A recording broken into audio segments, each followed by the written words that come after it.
네, 안녕하십니까. 박태익입니다. 현재 성공회대학교에서 신약성서학을 가르치고 있습니다. 지금 비유에 대해서 우리가 알아보고 있는데요. 오늘 우리가 다루게 될 비유는 아마 여러분이 가장 예수님의 비유 중에서 가장 널리 알려진 비유가 아닐까 생각합니다. 씨 뿌리는 이의 비유입니다. 어떤 사람이 농부가 씨를 뿌리러 나갔다. 뭐 그런 얘기죠. 우선 성서 본문을 좀 읽어보도록 하겠습니다. 자, 들어보아라. 씨 뿌리는 사람이 씨를 뿌리러 나갔다. 그가 씨를 뿌리는데 어떤 것은 길에 떨어져 새들이 와서 먹어버렸다. 어떤 것은 흙이 많지 않은 돌밭에 떨어졌다. 흙이 깊지 않아서 싹은 곧 돋아났지만 해가 솟아오르자 타고 말았다.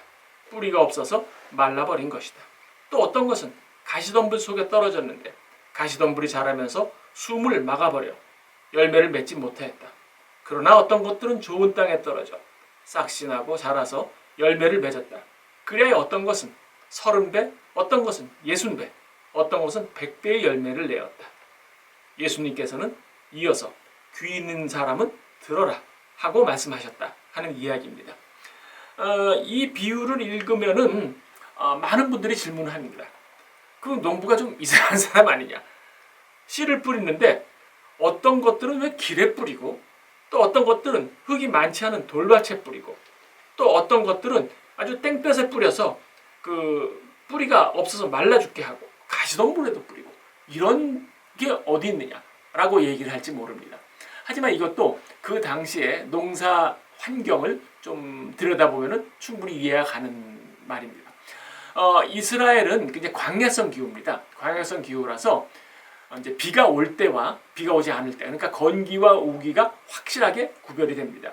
그래서 보통 한 6월 정도부터, 아니죠, 한 4월에서 10월까지 건기가 지속되고 그 10월 이후로 이제 우기가 되니까 4월에서 10월까지 농사를 짓지 않고 땅을 놔두지 않습니까? 거의 뭐 6개월, 7개월 오랜 동안 놔두는 거죠. 그러면 사람들이 이렇게 왔다 갔다 하면서 그 밭에 이제 길이 날 수도 있습니다. 또는 거기에 가시덤불 같은 게 자랄 수도 있죠. 그렇게 이제 건기가 오래 지속되니까 그 오래 지속되는 동안에는 밭을 놀려두는 거죠. 그렇게 되면은 그 놀려둔 밭에서 여러 가지 말하자면 뭐 잡풀이 생긴다거나 길이 생긴다거나 그럴 수가 있는 겁니다. 그러다가 비가 올 때는 어떻게 오느냐? 갑자기 오는 거예요. 그래서 왜 구약성서 시편에도 보면 왜 사막에 샘이 넘쳐 흐르리라 뭐 이런 얘기가 있지 않습니까? 그건 그 당시 그 이제 말하자면 환경, 그 당시 기후 환경에서 충분히 익숙했던 거죠. 갑자기 비가 오면은 없던 곳에 강이 생기고, 그리고 비가 안 오면 사막이 되고 뭐 그런 환경이죠. 그러니까 이게 농사짓기에는 적당치 않은 땅이다 그렇게 말할 수 있겠습니다. 갑자기 비가 와서 온 천지가 물바다가 되면은 그러면 이제 농부가 씨를 뿌리러 나가는 겁니다. 종자죠. 종자를 모아놨다가 그래서 종자를 뿌리는데 좋은 땅, 나쁜 땅을 가릴 수 없는 겁니다. 그래서 아무데나 막 뿌리고 다니는 거죠. 여기도 뿌리고 저기도 뿌리고. 거기서 운이 나쁜 씨는 어떻게 되느냐? 사람들이 다녔던 딱딱한 길 위에 떨어지게 되고, 또 운이 나쁜 씨는 어떻게 되느냐? 드러나게 되면 바로 새들이 와서 쪼아 먹기도 하고, 또 운이 나쁜 씨는 가시덤불에 뿌려져서 이게 자라질 못하는 겁니다. 그러나 좋은 곳에 좋은 씨를 뿌리면은 거기에서는 30배, 60배, 100배의 열매를 맺게 되리라 하는 거죠. 이런 농사법이 이스라엘에만 있었던 게 아닙니다. 이집트에도 똑같이 있었죠. 그래서 여러분 잘 아실 겁니다. 이집트의 왜 나일강 하류 삼각주에 보면은 엄청나게 농사를 잘 돼서 거기에서 그 지중해권이라든가 아니면 로마 이런데 식량 배급을 하지 않았겠습니까? 그래서 거기가 말하자면 로마 제국의 곡창지대였어요.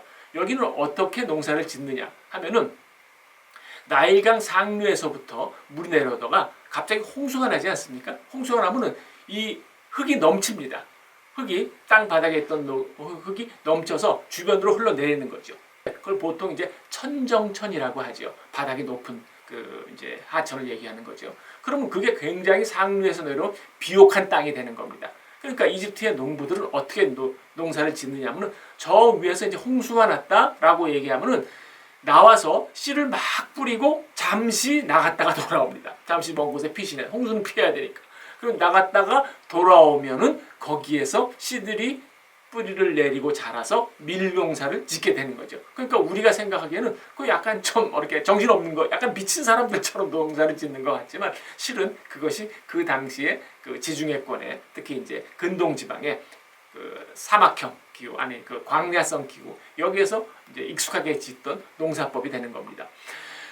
그렇게 해서 농사를 짓는데 그게 말하자면은 그 사막의 지혜인 거죠. 오늘날 우리 같은 경우는 이제 관계 시설이 있다던가 아니면 뭐 저수지 이런 걸 통해서 뭐 특별히 계절의 영향을 받지 않지 않습니까?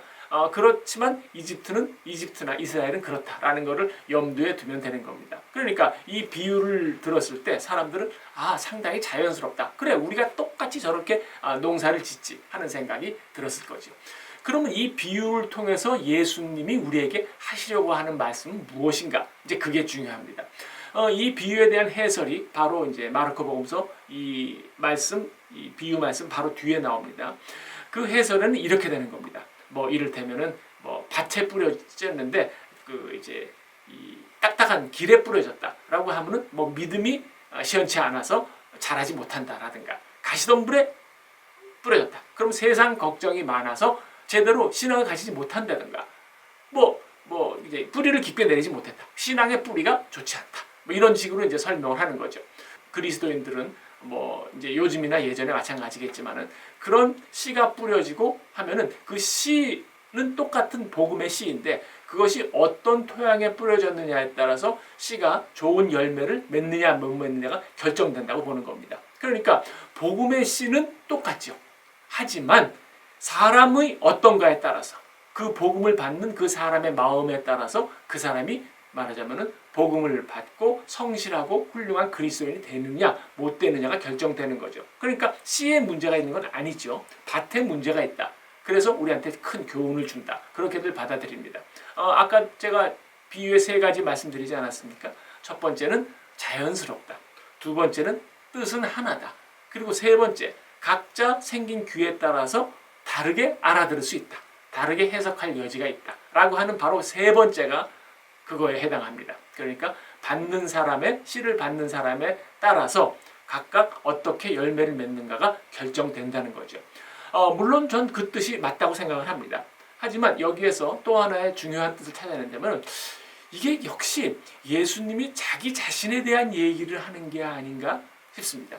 예수님은 이제 공생활을 시작하셨죠. 공생활을 시작하셔서 3년 동안 부지런히 하느님 나라의 복음을 선포하고 다녔습니다. 그래서 여기저기 뿌리고 다녔는데 예수님도 그걸 뿌리다 보니까 실패와 좌절을 경험했을 겁니다. 예를 들어서 내가 뭐 코라지나 네가 하늘에 오를 것 같으냐 뭐 예수님께서 뭐 그런 말씀하시 벳사이다야 너 저주받을 것이다 뭐 이런 얘기를 하시지 않습니까? 그거는 예수님께서 복음을 전했지만 거기에서 충분한 열매를 맺지 못한 경우였습니다. 따라서 예수님은 3년 동안 복음을 전하면서 수없이 많은 좌절과 실패를 경험했을 겁니다. 결국 그 좌절과 실패가 쌓여서 예수님의 그 십자가 죽음까지 끌고 가지 않았겠습니까? 결국 마지막에는 다 믿었던 제자들마저 도망가 버렸죠. 그러나 예수님은 좋은 땅을 기대하는 겁니다. 그러니까 예수님은 하느님 나라의 복음을 전하면서 오늘 하루 실패한다. 오늘 하루 좌절한다. 그러나 나는 희망이 있다. 언젠간 좋은 땅을 만나서 30배, 60배, 100배. 이제 이스라엘 사람들이 보통 그렇게 그 말하는 점층적으로 숫자를 셀 때 그렇게 합니다. 우리는 뭐 10, 100, 1000, 만 그렇게 하나 비슷한 거죠. 30배, 60배, 100배의 열매를 맺으리라. 나는 지금 하느님 나라의 복음을 전하는데 절대 좌절하지 않겠다. 나는 끝까지 가겠다. 큰 희망을 하느님 나라에 두고 있다라는 예수님의 희망이 표현된 거로 볼 수 있죠. 그 희망은 실제로 맞아떨어졌습니다. 그래서 지금 전 세계 20억 이상의 인구가 예수 그리스도를 믿고 있지 않습니까? 예수님이 뿌렸던 그 작은 씨, 그 좋은 씨들이 좋은 땅을 만나서 오늘 큰 결과를 맺었다. 그렇게 되는 겁니다. 여기에서 우리가 찾아야 될 건 뭐냐? 바로 우리들이 버리지 말아야 할 희망 아니겠습니까? 중요합니다. 감사합니다.